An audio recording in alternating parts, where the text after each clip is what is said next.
everybody. This is the Workplace Therapist Show, and of course, I'm your host, Brandon Smith. This is the stay-at-home edition. So thanks for tuning in this Friday for our Leadership Lunch segment. Today, I feel really, really lucky, in addition to having my wonderful, amazing producer, Whitney Mendoza, who just threw me shade right before the show started, to have her on the show. I've also got my good friend and Emory Business School professor, John Kim, to talk to us today. John, how you doing, Howdy. man? Yeah, fantastic. I'm at home, if you can guess. I would expect you would be. So I'm really excited about our show today. In a minute, we'll do kind of a little about kind of good news for the week, what we've all been hearing, kind of positive things. I think it's important for us to share the positive things. But our show today, we're going to spend some time talking a little bit about two things. First, I'm going to kind of just get John's experience, kind of taking the classroom from, physical classroom to taking it virtual and what that experience has been like and how his students have reacted. But we're also going to spend some time talking about what does it mean and look like to be a strategist right now. So how do we think like a strategist when we're sitting here in this weird time that is kind of unpredictable, but there's got to be opportunity in here too. So since John teaches strategy and no one thinks strategy like John, I thought it'd be great for us to jam a little bit on that conversation. And so I've got a few different scenarios I'm going to throw John's way and see what he does. So before we kind of jump into all that, well, I do want to talk about good news, but before I probably do all of that, John, maybe just for those that haven't seen you on my show, you've been on the show like A couple times. A bunch of times. Yeah. So if folks haven't seen you before or know who you are, give kind of like the 30-second snapshot. Yeah, sure. So currently I do teach at Emory University, where Brandon and I both got an MBA together in 2005. And basically I teach strategy and management consulting and healthcare. It's great fun. Teach about 400 undergrads a year and some MBA, MPHs as well. Prior to that, about 20 years of corporate America. And so, we learned a lot, but then we also know that there's a lot of that doesn't work. So got a lot of passion about what Brandon's doing and making the workplace somewhere you want to go to. Yeah, and you kind of outed us that you said we both graduated from Goizueta in 2005. We've known each other like almost 20 years. Yeah, I heard something the other day which I thought was a little bit deep. I heard that you can't make old friends, and if you kind of noodle on that for a bit, it implies that why not nurture the friendships that you had, and then two, like the best way to make a friend that you're going to have for a long time is probably today. So yeah, absolutely. It's awesome to have old friends that you still talk to. Yeah. Is it that we're friends that are old or friends that we've had for a long time? Well, we were both MBAs, so we were pretty old then too. As a sidebar, so way too much when I made that comment. She found that way too funny. No, it's true. It's true. It's true. You stop counting. You start dropping stuff from your LinkedIn profile eventually, right? Like things small jobs that you don't need anymore. You just start dropping them, Yeah, that's right. So let's real quick before we jump into kind of our topic for the day, let's kind of go around the horn and just share a little bit of good news. What was maybe one thing good that you heard from either clients this week, students this week, you just noticed this week? And so I'll start. I would say two. I'll share two. One, still a lot of folks I talk to are still just working as hard as ever and seeing kind of good things. So it's not like everybody is, in a place where they're running the risk of losing their job. There's still a lot of folks that are still pretty darn busy. There's still a lot of commotion and things that need to get done. On the side of the equation where I heard folks that, had said, yeah, we've had to make some tough decisions, had to make some cuts, maybe furlough some folks. For the most part, it seems like they were sharing with me, we think we're kind of at bottom. We don't think it's going to get any worse than this. We've kind of figured it out. We've lost 40% of our revenue, for example, and that's tough, but we don't think we can lose any more than that. So it's only kind of going on up from here. It's just a matter of how long we need to kind of hold down at this place. So it was some sense of stability, which I thought was a really, really positive thing. So, John, Whitney, how about that you? Is good. Something you noticed? Sure. First of all, I think it's increasingly hard to find good news. So I think it's important for us to actually take the effort to try. Because honestly, like being grateful is like the secret sauce to being happy. So totally makes sense. A couple things, I guess. One is that I think I personally know 3 people who have COVID. And so they're all recovered. Personally? So 3 people Well, in your life, like you've met before. yeah, sure. Like I've talked to them on the phone, right? Yeah. So that's cool and that's good because it's very easy to think of in terms of averages nowadays. Yeah. And in business school, the first thing they tell you is that averages are stupid. So don't talk in averages, right? Averages are stupid. So that was encouraging. And then also, some students that I know had their internships canceled, but they were immediately given full-time offers for when they graduate in May of next year. So it's kind of strange in a way, right? Which is like, hey, no internship, we're not going to pay you, don't bother coming. But the upside of it is, oh yeah, 15 months later you have a job. So it's interesting, right? I mean, who doesn't want a job when they graduate? So that's great news. But it doesn't necessarily solve the problem of like, how are you making yourself a more valuable person this summer? If they're not going to help do it for you, like, what are you going to figure out for yourself? So that sounds like something we want to put a pin in because you and I are going to talk about that in a little bit. I think it's hard. I mean, this is a question I'm asking myself. What am I going to do this summer? There's only so much Netflix you can actually watch, right? Yeah, I guess I totally got it. Whitney, how about you? What is something positive you heard this week or saw this week? Yeah, so I'm going to go a little bit more internal this week, and we had our quarterly reviews come up this week. And even though technically COVID kind of happened near the end of quarter one, that really feels what everyone was a little bit focused on because it's the fresh wound, right? But something I really appreciated as a leader was I got consistent feedback that the team felt that we, the company, were communicating really clearly on where we were at, what was going on, what are we expecting, keeping in touch with them on Slack and doing video meetings and things like that. So that made me feel really good. That my team feels good. Awesome. Nice job. Well done. Thank you. Gold star. Thank you. High five to myself. What I really want to say is, well, clearly somebody's been watching the Workplace Therapist show. So that's Ooh, good. yes. But you know, Brandon, really, it should be stated that I'm a diehard fan because I've been listening to the Workplace Therapist show since its inception. Founding member. You've seen Yeah. every single one. Not just when times got hard, but all the time. Awesome. Well, so John, let's check. I want to kind of talk a little bit about the first kind of topic I teed up. What's it been like to take? So you've been teaching at Emory now. Is this your third year? Yeah, year? going on 4. Yep. Going on 4. Okay. Yep. Time flies when you're old friends. Yeah. In all senses of the word. So when you made that flip and went from kind of real to virtual, some of the things that were challenging in that, what were some things that you learned in that, and maybe anything that you've kind of noticed? Sure. No, I think there's a lot. And I think this is particularly important too for business because a lot of selling is education, right? And a lot of it's just education selling, right? So the whole idea that this is education and it doesn't apply to you, it's probably not true. Like if you're interacting with a client, you're probably educating them in some way.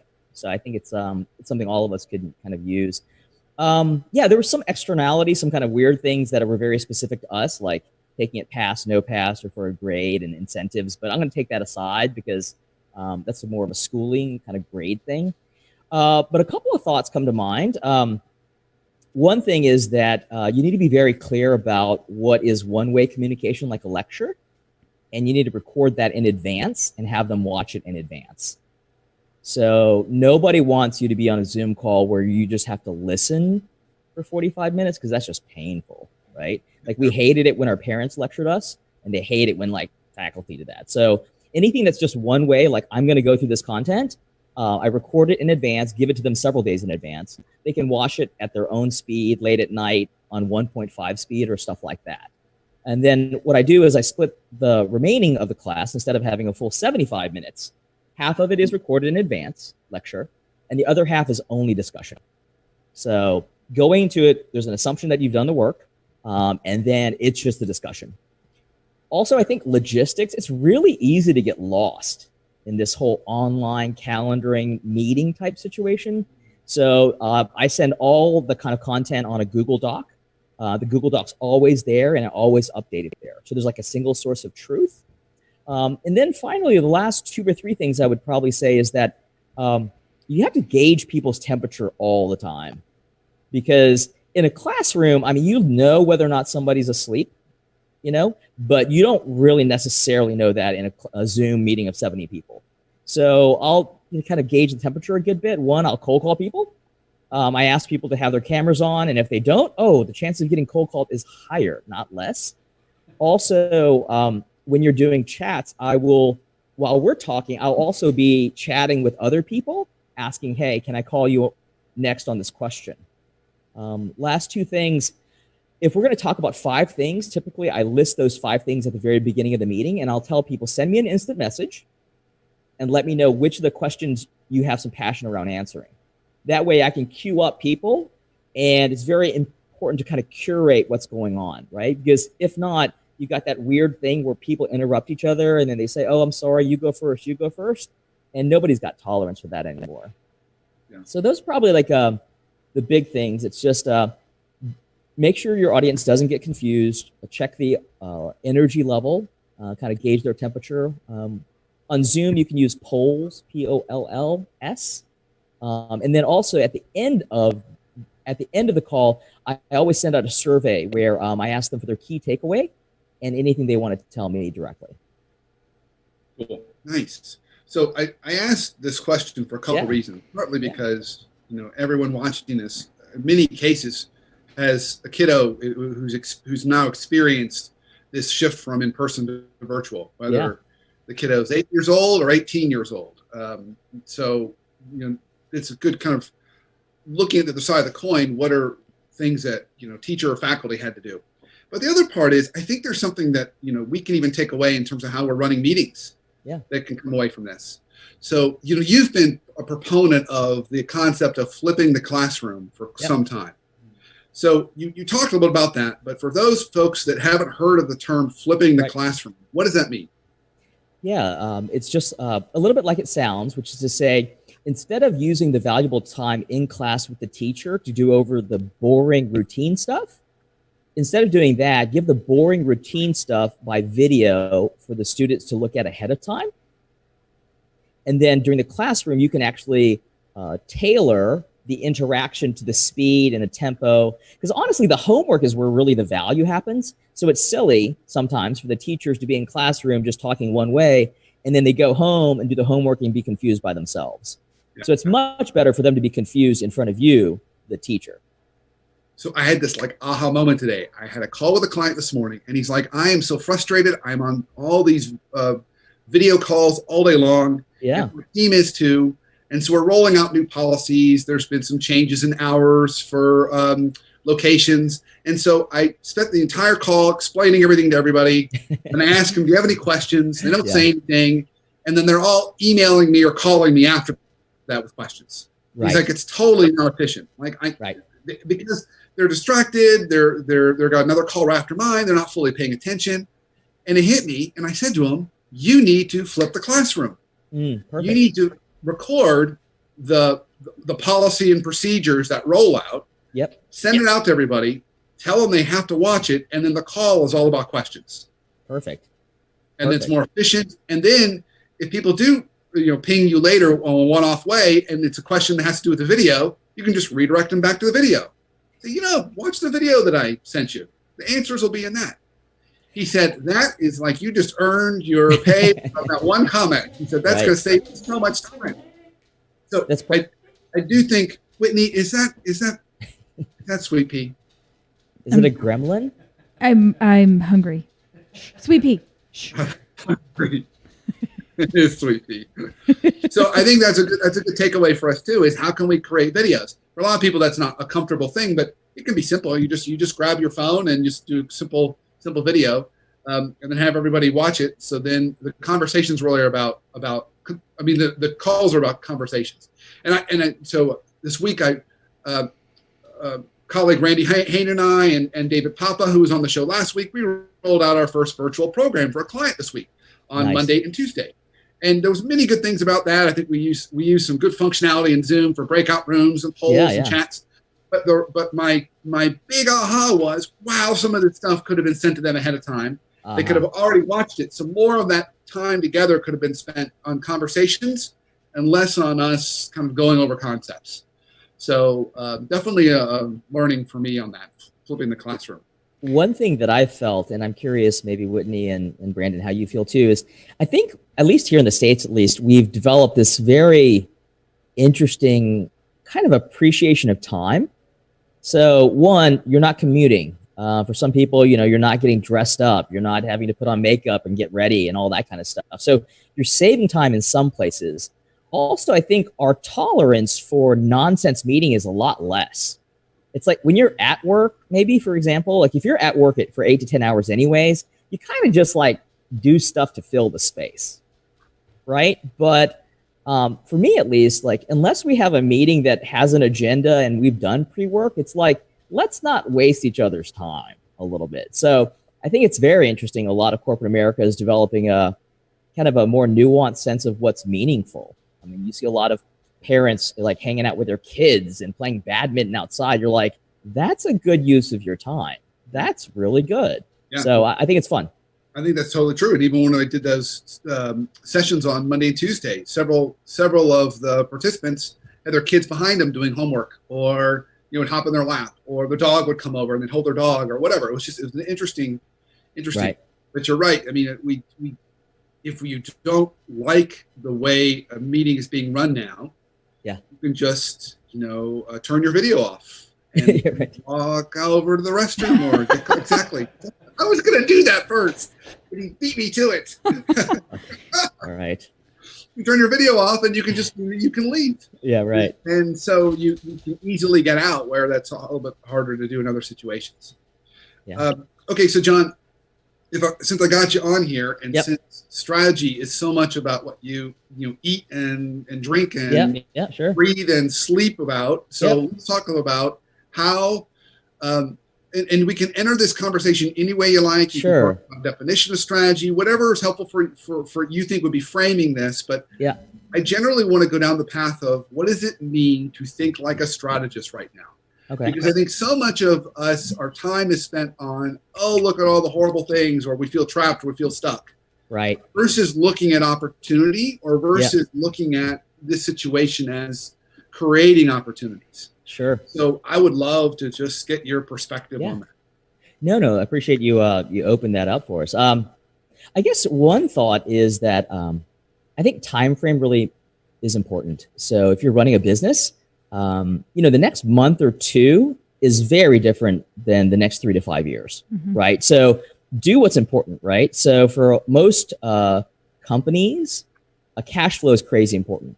So if you really want to be a leader and make it about somebody else, make it about the company, and actually have people follow you, you can't be so self-centered to think like, what's my agenda and what's important to me, right? So, for example, there's might be training and development type stuff that you have planned, but right now, if you're having trouble paying rent, that needs to take a backseat.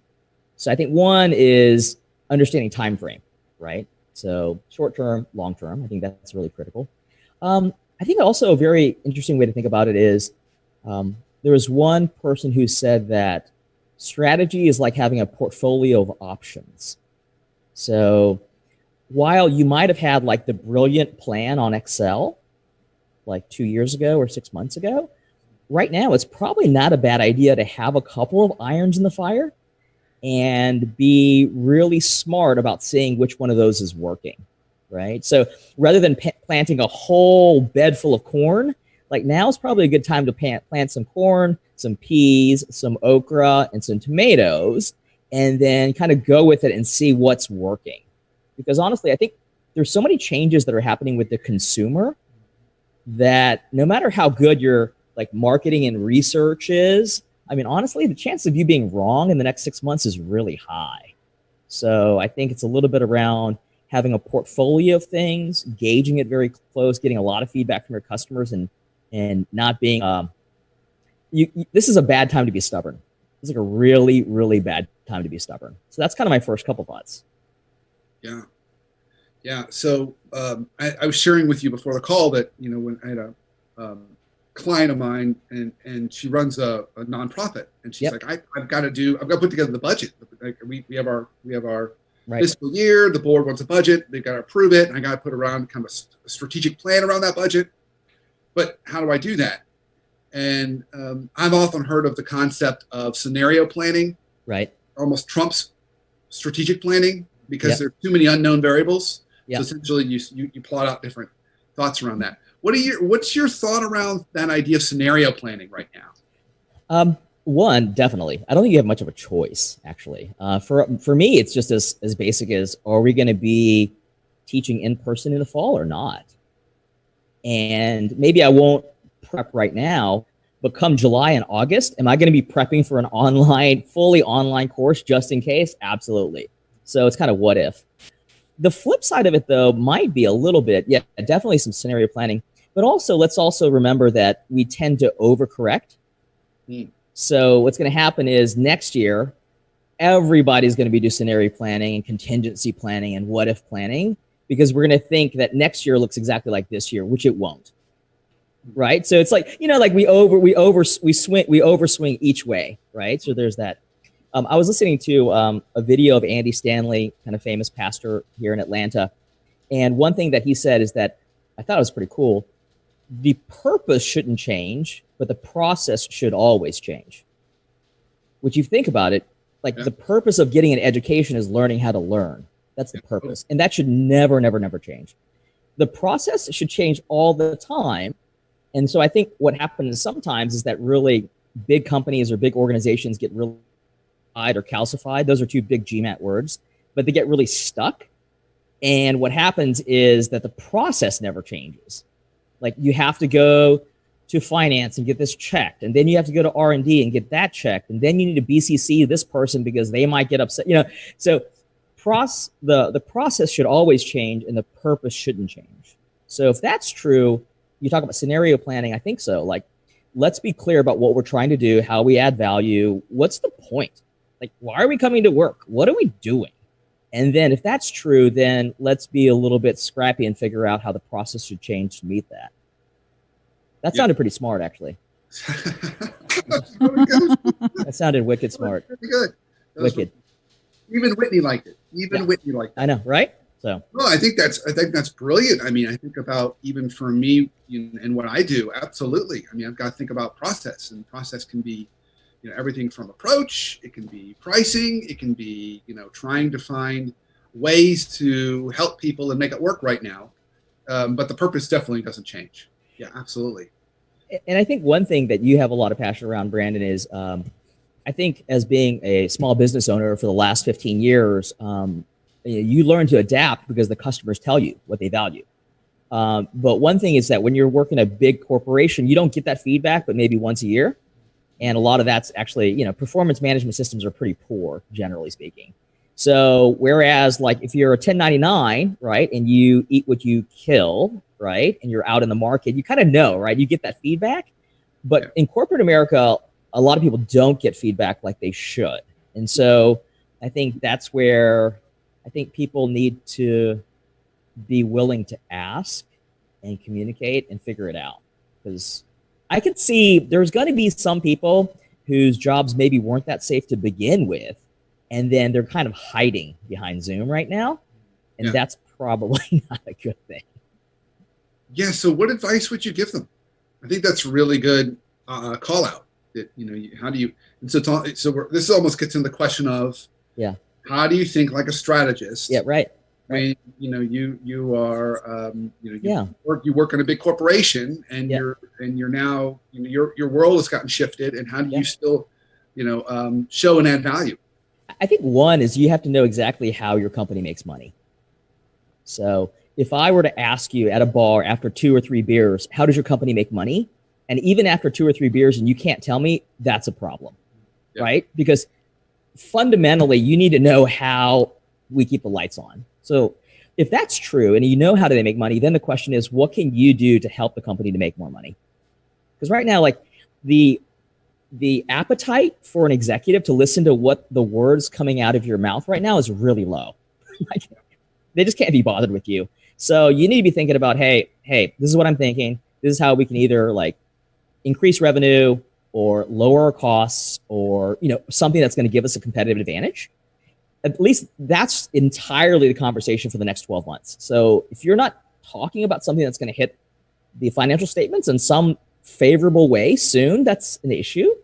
The second thought I have is I was reading, one thing we're studying in class is called commander's intent, which is like a really fancy way to say, do you know what the boss wants, basically? And, from the military, the idea that if we're going to drop you at night in the rain out of a plane and we drop you on the wrong side of the mountain, do you know what we're trying to do in case we drop you on the wrong side of the mountain? Yeah.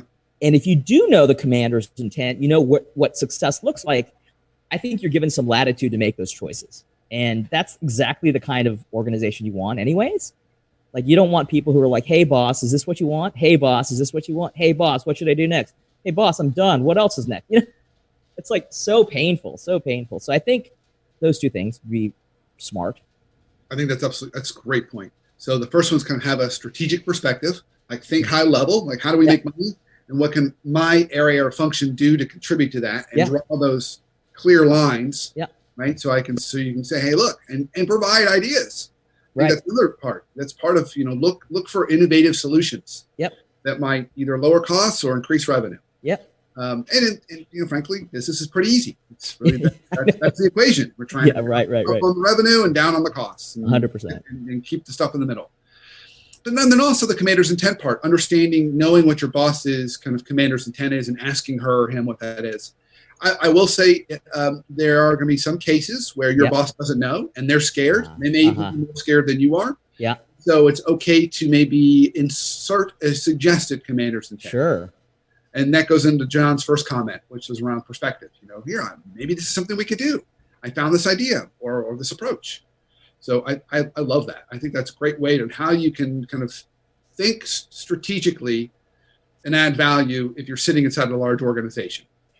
And then taking commander's intent, maybe even one step lower, if I were to corner your direct reports and I ask them, what does success look like for you in your job? And what do you think, essentially your boss is trying to get at? If they can't say it, that's a problem with you too. It's like being a parent and your kids don't know what being a good kid is. That's a problem.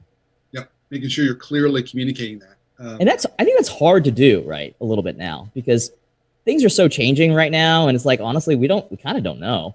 So, but in addition to knowing what your boss is thinking, your direct reports need to know what you're thinking, right? Yeah, there's a guy in my church who all he does is work with companies on crisis communication. Oh, wow, he must be busy. And he says, "What you got to?" He said, "When you're in crisis, okay, we can argue whether or not we would say our company's in crisis right now. But when you're in a crisis situation, you really can only give people 1 week at a time. So kind of anchor their commander's intent to 1 week. Your commander's intent to 1 week at a time. Here's what I want you to focus on this week." And then he said, and you're allowed one additional priority outside of that week. Oh, wow. But you can't do more than that.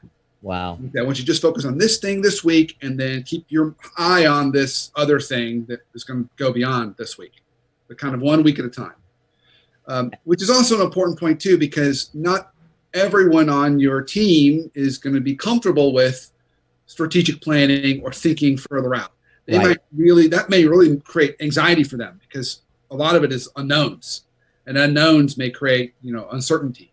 So, know who you can have these conversations with and who you can't. I think that's important. I think it's fair. Yeah. So John, I want to flip it kind of slightly. I want to now ask you, because I've had several people ask me this question. Sure.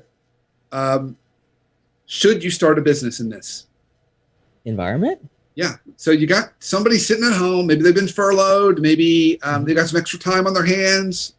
Maybe they've been let go. Okay. And they have some options, right? Yep. I can wait till the furlough ends. Yeah. I can look for another job, or I could start a business. Right. What are your thoughts on that? Well, first of all, I have some things that I do, rental properties and stuff like that. But I'm not sure if I'm exactly the most entrepreneurial person that you know. I teach at a business school, so I don't know if I'm like the biggest entrepreneur. But that said, I think a couple things. One would be, how much cash do you have, right? So do you have 6 months, 12 months where you cannot make money? and that's still okay. And if you don't, I think stop, go back to go. Because essentially, any business that's worth having is probably going to take a good 2 to 3 years to build, right? It just so happens that in a market economy, it's like there are a lot of smart people hustling for your profits right now. And so there is no lucky charm that you're going to pick off the sidewalk that's going to make $150,000 in the first year. That's not just a little bit lucky. So if you're going to make money by solving tough problems, honestly, for you to get good at that, it's going to take some time. So I guess my first question would be, do you have enough cash to do that? Would be the first thing.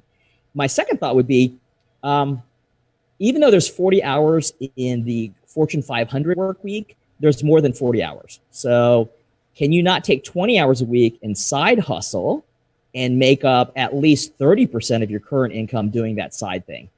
And I would argue if you can't make some money, $30,000, $40,000, $50,000, whatever, 30% of your current salary within the first, year that you're doing a side hustle, I would probably say no.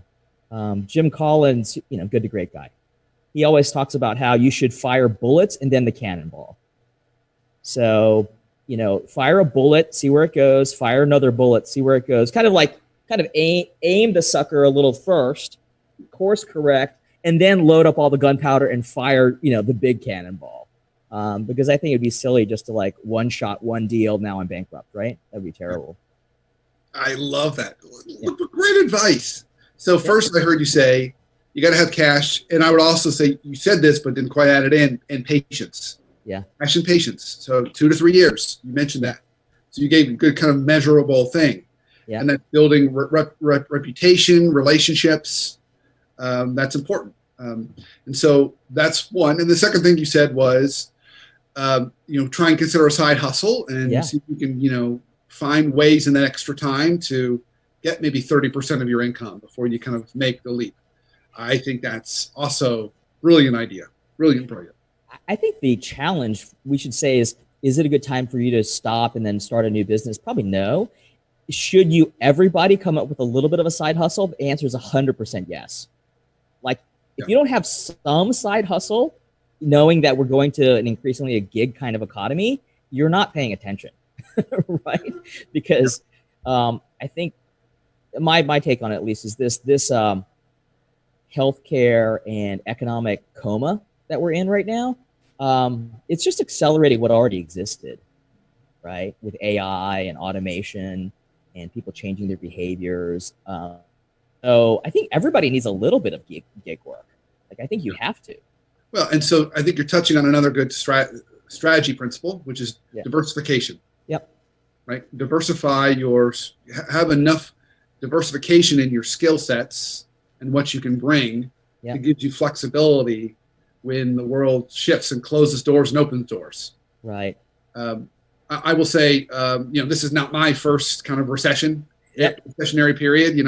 I started my business in 2005, and just when it started to kind of get good, it was like, whoop, 2008, 2009. Wow. And I had all this free time on my hands, and I gave away free work. I was giving away tons of free work.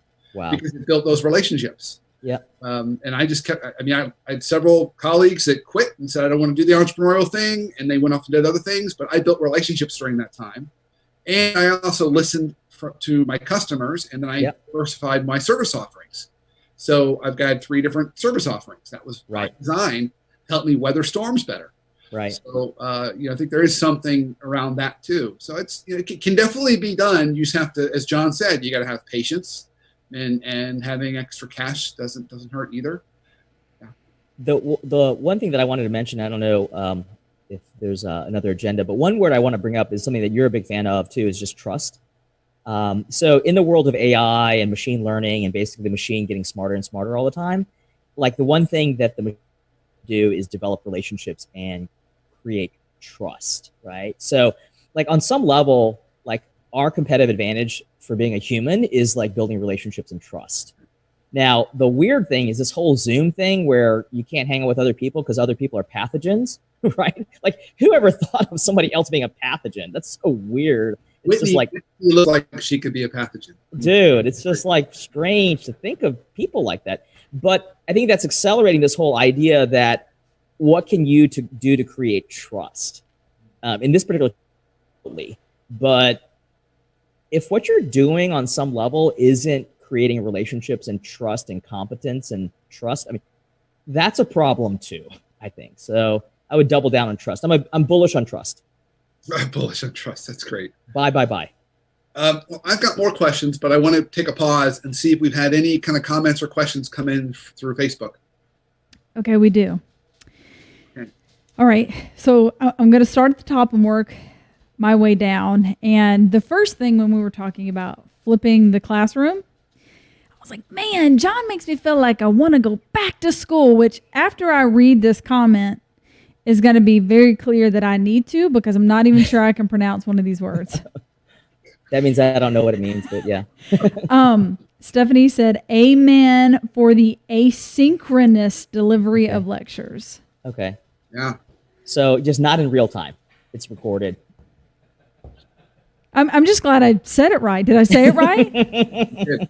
Okay, good. Because I've been practicing this whole time in my mind. Good star. All right, Gold good. star. Fantastic. Thank you. Pass. Okay.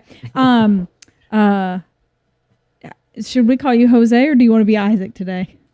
Okay, Jose. Jose asks, and this is a great question.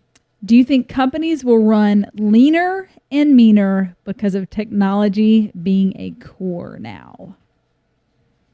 So technology is at the core of a lot of what we're doing right now. Do you think that's going to impact how companies run?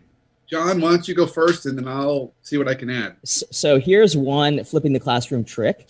Why don't we ask the people also in chat? This is in Facebook, right? So you can chat. Yes. Why don't you go ahead and chat the number one if you think that, what was the question? That technology is going to... Companies. Yeah. Companies are going to get leaner or meaner. So would you type one? Type one if you think companies are going to get leaner and meaner because technology is a kind of a core part of what all of them do now. There's no such thing as a technology company. And type in two if you think that question maybe is not framed quite right, or you could make a strong argument why that's not true. So that's another trick you can do, and just have people just chat 1, 1, 1, 1, 2, and just kind of gauge as you go. My guess is for sure. It reminds me of probably 2 years ago, I asked the students, can you give me an example of an industry that's really changed because of technology and really kind of merged with technology? And one of the students raised their hand very meekly and said, all industries, which is 100% true, which is 100% true. So yeah, no, I think so. I think that companies are going to tend to invest in an automated solution. They're also not going to want to hire people if they can automate it in a kind of a more scalable way. Also, they're going to start saving up some more cash. So I think so. What do you think, Brandon? I'm going to give the great professorial answer. It depends. Okay. And I think it depends on a couple things. I think one, it depends on how long this thing lasts. I mean, my experience is most companies have, enough cash in reserves, and they've got their furlough plan, and then all this is going to work for like 60 to 90 days. Mm-hmm. So if we kind of come out of this in early summer, I think there's going to be much more leveraging of technology in terms of how people work. Yep. But I think we could get back to some sense of kind of normal business, whatever that means, sooner than later. I think if we start to go past 90 days and cash flow cash is not there, then I think companies are going to fundamentally have to restructure. And then we're going to be back in a recessionary period like 2008, 2009. Where it was such skeleton crews. We had just gotten to the place where companies were saying we have a bench. Yeah. It took 10 years for companies and departments to say we have a bench. For so long, they were like, we don't have no bench. There's no bench. And I'm covering 2 positions on the field. Yeah. And that was because of the recession of 2008, 2009. Right. That's going to happen again if this thing goes past 90 days, is my fear. So I think everyone still has their job. We work smarter. If this thing is short, we're going to get really cut down to the bone if this thing goes past 90 days. That's why I get really worried. And then you're going to have the other thing around this, from my perspective, is this isn't like a typical recession when there's something broken. Right. Financial systems are broken. You've got structures broken. Right. Nothing's broken. We just had to turn everything off. Mm-hmm. And kind of like a warm engine, it's pretty easy to turn it back on while it's still warm. Oh, I like that. If it gets cold, some of these engines aren't going to turn back on again. That's fair.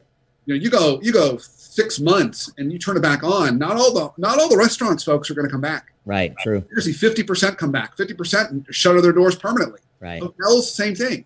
You're going to have a fundamental change. And so that's partly where I also get really concerned is, the economy is kind of, idling, but if you don't get it back up at a certain time, I don't know what the time is, not everything's going to turn back on again. So those are all those, it depends kind of scenarios. Scenario planning, like it. Yeah. I'm glad you clarified that. It felt like we were entering day 263 or something. So I saw somewhere that someone said, "Is this still 2020?" Yeah. It's like the longest 2 months of my life. Yes. So my 15-year-old Noah has seen the movie Groundhog Day, and of course Emily and I have seen Groundhog Day.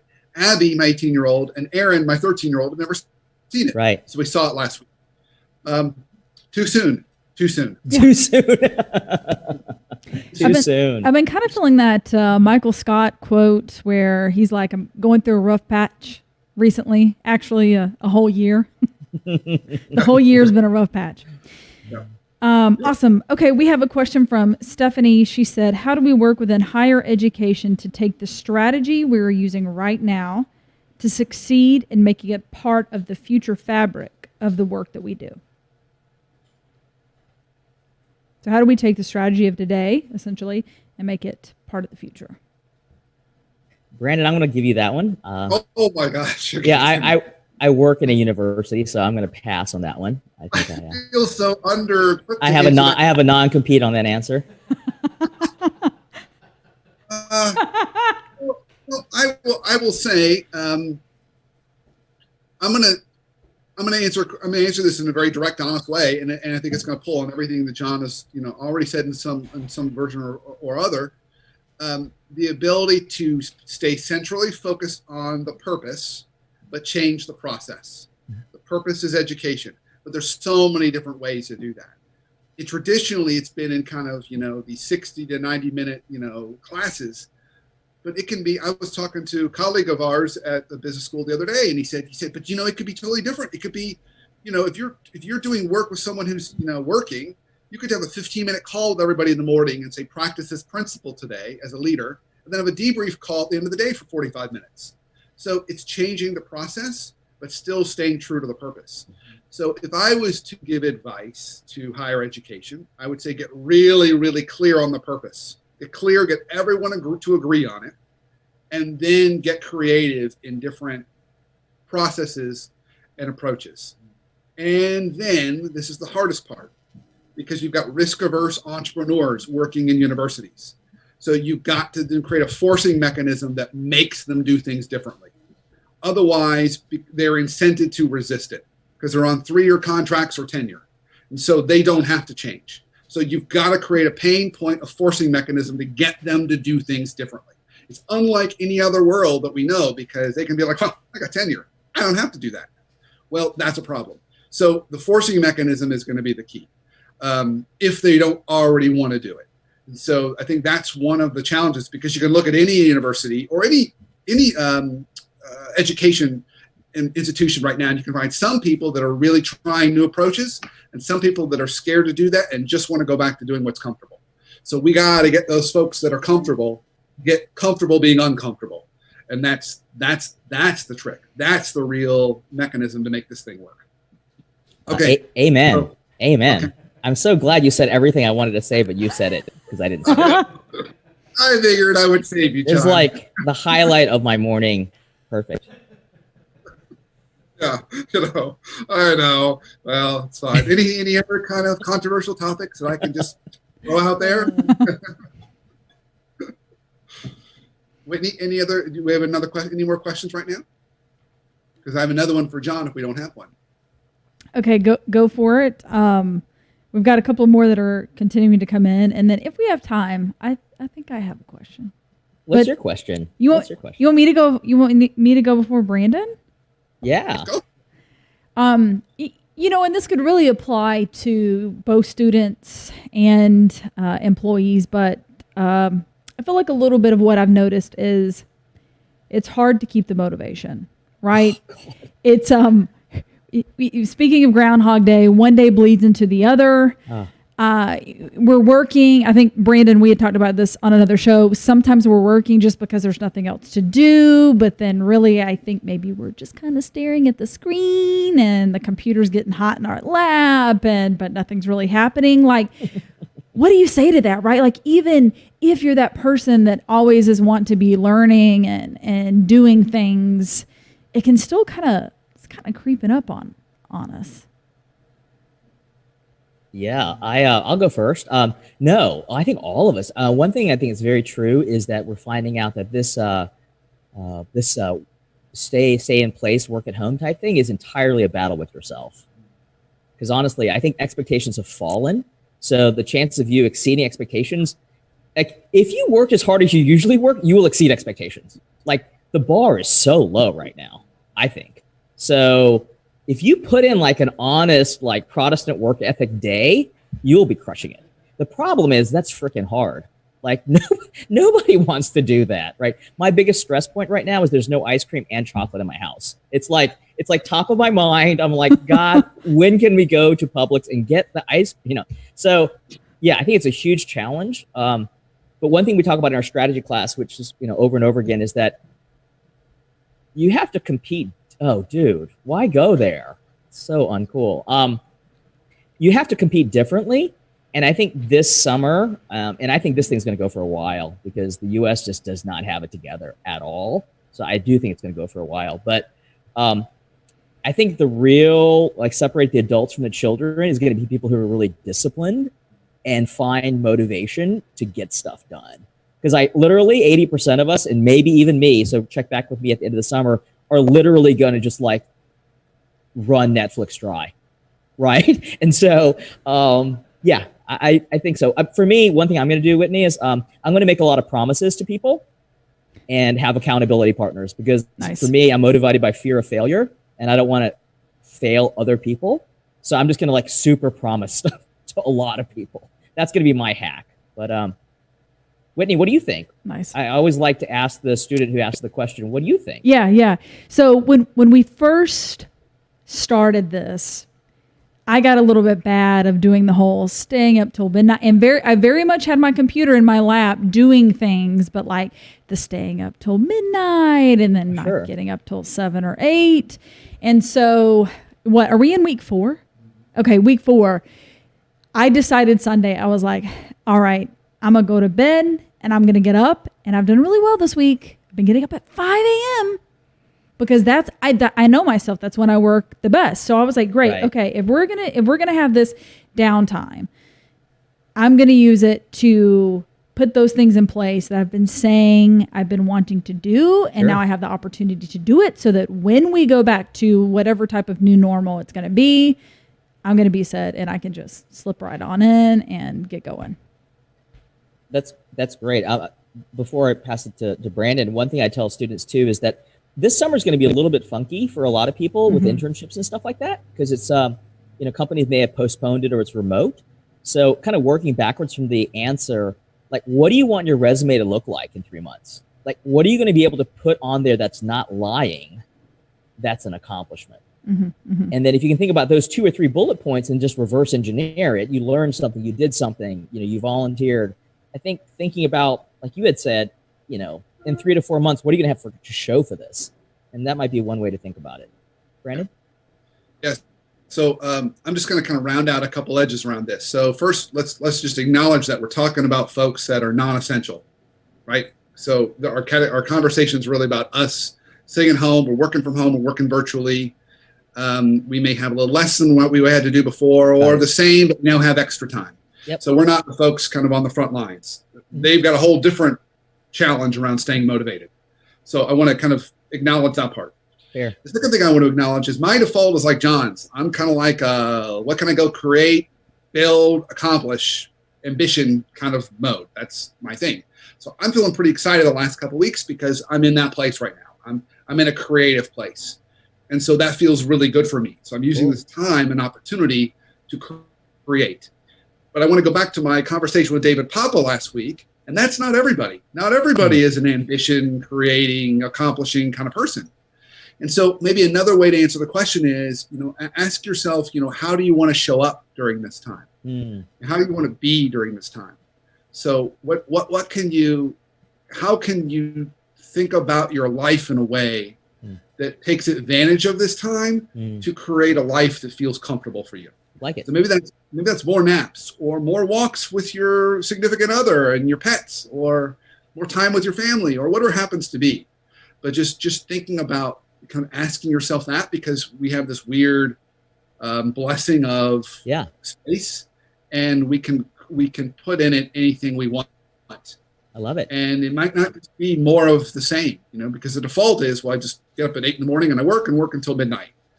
Well, yeah, but you don't have to. Right. You could put other things in that space. It could be creativity, or it could be Netflix, or it could be, fun conversations or game night. I mean, so I think it's just, thinking of it that way, that there's no right answer other than what's right for you. I love that. It reminds me of This American Life, right? So the famous podcast. I think it's them. They say, have a story worthy week. Like at the end of the week, have a story to tell, right? Whatever that is, right?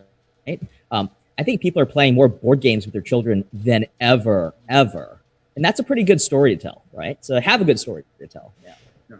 We've been going through the board games like no business. I have found I'm a little too competitive. I have to say. A little too competitive. Do you gloat over your children when you win? No, I do not gloat. Usually I don't. Maybe a few times when I do. A few jabs? But it's mostly I'm a bad loser. That's the problem. Sore loser. Yeah. And you just discovered this? What? You already knew this about me? How would you know this about me? Anyway, no. Do you have any more questions for us, Whitney? Because I have a final question for John. Do your question, Brandon. This is the Workplace Therapist show. Do your question. Well, I just wanted to maybe kind of, John, we're getting close to an hour. Yep. And I want to respect everyone's lunch hours.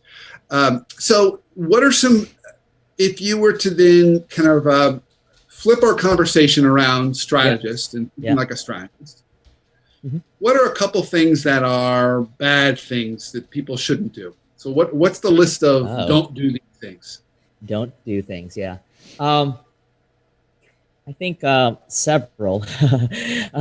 One is strategy is all about getting better and better at what you're just innately good at, and what comes to you, what you have passion at, what you're curious about, what you're willing to spend 5 years becoming an expert at. So the flip side of that would be making a lot of promises and diversifying and doing a lot of things. Like, I think sometimes people call it like a shiny object or like a squirrel, right? Like, don't overcommit to random things that don't line up with kind of what you don't mind getting good at. So that's one. So if the idea is that increasingly, I think people are going to pay 2 or 3 times more for the expert and somebody who has experience and the relationships and the trust and the evidence of having done it. And they're going to pay nothing for people who are just average, right? So you have that, right? So what are you going to be wicked good at over the next 5 to 7 years? Do more things that kind of complement that, right? It doesn't have to be just that, but complement that. So I think that's one. I think also one thing I'm not very good at is I'm not very good at a lot of people who are very ambitious. What'll happen is they'll go like 11 out of 10, like super, super, super on one thing only, and not be very balanced. And I think right now it's very clear that it's hard to be very grounded in this environment. So definitely take care of the other parts of your life. I think too, what we talked about, you can't really make old friends. I think being generous right now is like the craftiest thing you could ever do, because like people have so little margin right now, and your ability to develop trust by being just a little bit generous with your time and and things like that. It's just like, that's the killer app right now. So be thankful and generous. I think that'll take you really far. Beautiful. That's what I was looking for. That's exactly that's mic drop right there. Yeah. I was going to ask for everyone to give closing comments, but that's a really good closing comment. Whitney, do you have any closing comments today? Wow. You know what I was thinking of when John was saying that? I cannot tell you the title of this book because it's not out yet. It's coming out in the summer, but I was asked to be a proofreader. Is that the official title?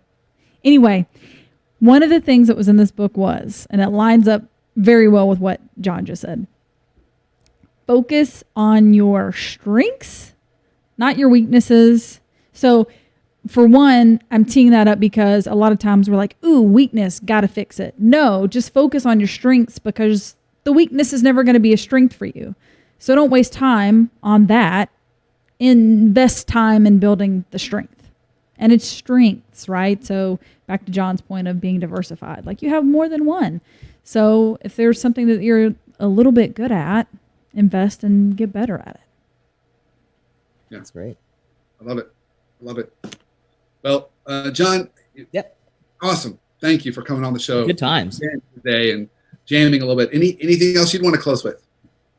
No, not really. I don't think. I just think it's a crazy opportunity where a lot of us felt really busy in our life, and then now nobody's really pushing us to do stuff and go places, and myself included. It's like, are we going to follow through with this opportunity? Like you had mentioned, I think it's a massive opportunity. It just doesn't feel like it. So I look forward to closing the loop with everybody at the end of the summer and seeing how you did according to your own metric. Amen, brother. And thank you for watching and checking out the show and commenting. We love the comments, so keep them coming. And of course, we'll do another one next Friday.